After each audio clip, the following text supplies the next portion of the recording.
mouvements sociaux de ces dernières années, les manifestations et les grèves des femmes de chambre. Plus de 400 organisations et personnalités ont appelé à se rassembler ce samedi 23 novembre. Une mobilisation contre toutes les formes de violence possibles contre les femmes ou autres genres. Plus que jamais pour ces manifestantes, la honte doit changer de camp.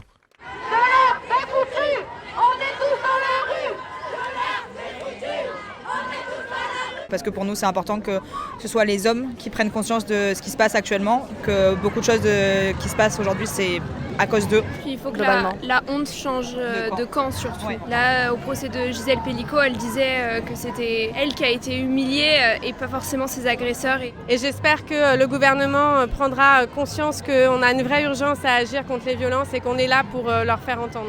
Mais pour des changements profonds, il faut plus de moyens et de considération des autorités.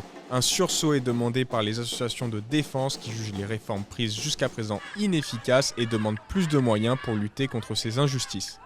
Ce qu'on veut, c'est des moyens pour les associations qui luttent pour ça, qui accompagnent les femmes et les personnes victimes de violences. Et en fait, il y a de moins en moins de moyens. On a vu, il y a eu des échecs sur des numéros qui sont là, en fait, des numéros d'urgence pour les enfants. En fait, on s'est rendu compte qu'il y avait des appels qui répondaient pas. Enfin, il y a plein de trucs où en fait, il n'y a pas de moyens pour vraiment aider les personnes, alors qu'en fait, c'était censé être le grand plan Macron et tout ce qu'on a vu, c'était pas d'argent, voire moins d'argent. Les associations réclament 2,6 milliards d'euros par an pour lutter contre ces inégalités. Un autre mouvement national est prévenu ce lundi 25 novembre, date de la journée mondiale de l'élimination des violences faites aux femmes.